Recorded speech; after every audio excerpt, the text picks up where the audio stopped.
This is about your knee and how you can make it feel just a little bit better. And if you're interested in working with us or learn more about how this might apply to you or other things, go to gritgym.com and get signed up there for a free strategy session. But what we're going to start with is a ball. What we're going to do is we're going to find that meaty portion on the inside of the calf right there, and we're going to roll out on that. So we're going to hit 3 different spots here. And what we're trying to do is we're trying to push some blood through the knee. So we're going to put on the meaty part of the inside of the calf there, and we're just going to go up and down on that. And the point of this is there's 3 big spots that not supply the knee with blood, but that are going to restrict or let flow that blood that's going to go through the knee. And if you can open those up a little bit and increase the fluid that's going to move through the knee, you're going to increase the healing rate and you're going to increase the recovery rate. So we're going to dig in there for a little bit. After that, we're going to grab a foam roller. We're going to go out on the outside of the thigh here, and we're going to point the toe at the ground, other foot over the top, and we're going to dig in along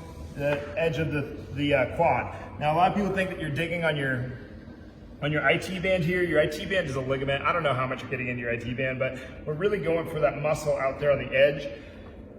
It's called your vastus lateralis. Down here, we're talking medial gastroc, vastus lateralis. So we're just digging along on the outside there, trying to really improve some blood flow through that knee. And this one's probably the first time I ever did this one, I about cried. So take your time on this. If you find a spot that hurts a little bit more than the other, just sit there and wiggle your toes around. And doing this 2 or 3 times a day for a couple of weeks is probably going to clear up quite a bit of what's going on in your knee, but it's probably not the only thing that's really going to go on there. So we want to dig into more during your assessment and figure out what we should avoid and what we should include in your program to make sure that we're taking care of these guys. After that, we're going to take the foam roller, we're going to set it perpendicular to the body. We're going to put our thigh about 45 degrees over the top of the foam roller. We're going to get into that adductor complex. Okay, you got a lot of muscles on the inside of your thigh. Really, the adductor complex, if we look at it from like a cross-sectional sort of view, it's just as big, if not bigger, than the quad, than that big quad is on top. So it's a significant contributor to movement, and it gets really gunked up in there. So we want to put some pressure on there, get the blood rolling through that knee to improve how it feels, so that you can get everything that you need to out of it. But this is pretty simple. We worked on the inside of the thigh, we worked on the outside of the thigh, we worked on that meaty part of the inside of the calf. And the point of this is push some blood through that knee to improve your recovery rates, but also improve healing.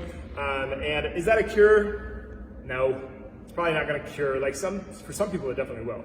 But if you have a lot of chronic stuff going on your knees, there's probably more to the story. And until we actually dig in with the assessment, it's hard to tell. So if you're interested in getting one of those, go to gritgym.com/how-to-start and get signed up.